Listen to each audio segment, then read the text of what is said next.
Hi guys, my name is Nix Marakuma and I am the owner of Marakuma Healing. And today we are going to talk about our projective hand and our receptive hand, okay? As well as why it's important to learn this, okay? Now, we can project and receive energy throughout the body, but there are certain spots and points that are more suitable for energy work. For example, your projective hand is the one that you find easier to use to send energy. And I'm just going to kind of summarize it, okay? I'm not going to kind of read from the book, and I hope you guys forgive me. When you're trying to find your projective hand and your receptive hand, the projective hand is the one that gives out energy.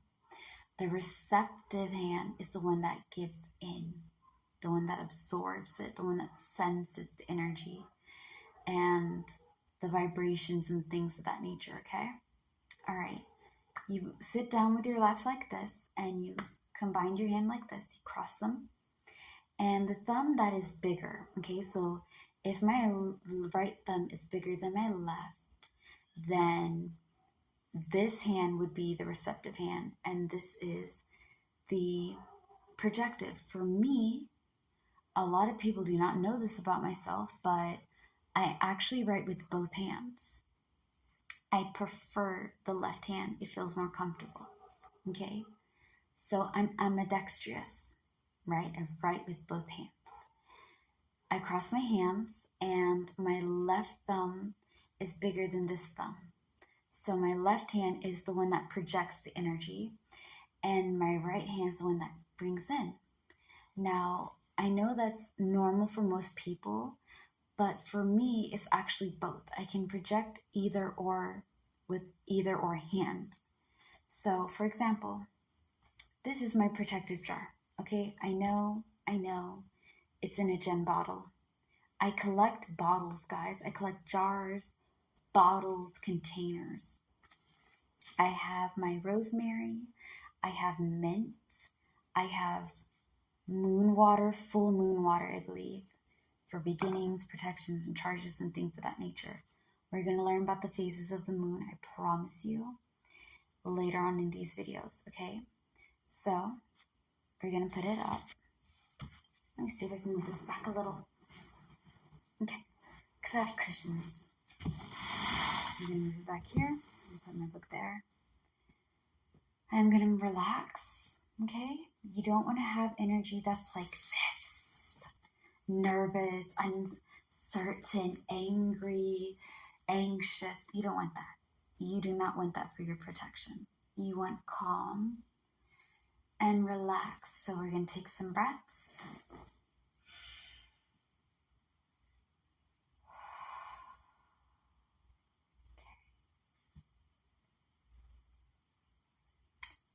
Universe, please hear my plea. I ask you to grant this bottle with protection, abundance, clarity, serenity, love, joy, and peace.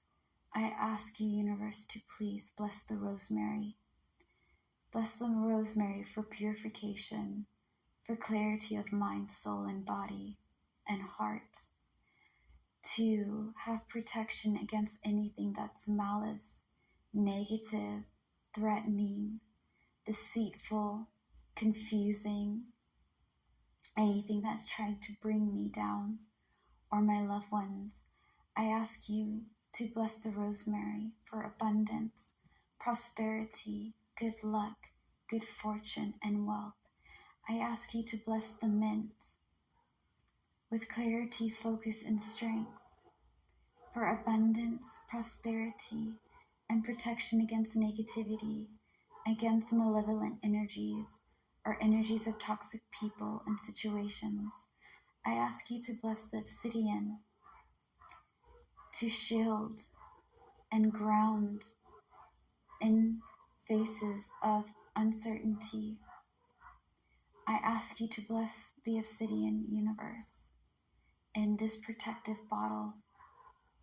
I ask you to bless this obsidian with grounding against negativity, shielding from confusion, toxicity, and things that are not meant for me.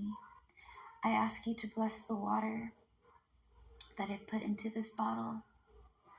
I ask you to bless the bottle to project protection, strength, clarity, purity, abundance, and to have good vibrations and high vibrations. I ask you to block out anything that is not meant for me or my family or this house. So it is spoken, so shall it be. Blessed be in the name of the universe. Now I feel the energy from here and here, and I feel like it's like this. Okay? That would be an example as to why you need to have your intentions, how you visual your words, what you want, and to focus that you're putting this all on here. Okay? All right. So again, projective hand, what gives out? I am projecting this energy onto this. I am, receptive, so I'm open up to, I am welcoming in this type of energy. You can be able to learn which hand works for you better. Some of you guys may be like me that have kind of like both of them work in their own way. And I know a lot of people are going to hear me say that, and they're going to be like, that doesn't make sense. That's not how it works. Well, I'm really sorry. Maybe I'm just a weird person, but for me, that's how it happens. I feel like it's both of them, either taking and giving, and it can alternate. Now, you may have this one being the one that gives out and this one receiving, or vice versa. That is okay, all right? You are going to learn as you go down this spiritual journey, as you go down this journey as a witch, as a spiritual person, as a person that practices, right? Whether you're Wiccan, pagan, you're an occult, you're occultist, or whatever, okay, whatever your spiritual journey may be, you are going to learn a lot about your individuality and yourself and how you interact with energy and other things, okay? Understand everybody's journey is a bit different. However, it is very important that no matter how different your journey is, you learn your basics. Learn your fundamentals, baby. Learn your fundamentals. Practice them every day, okay? Being a witch does not mean that you're just out here casting spells and potions and charms and all that. You are learning, you are reading, you are practicing, you are writing things down.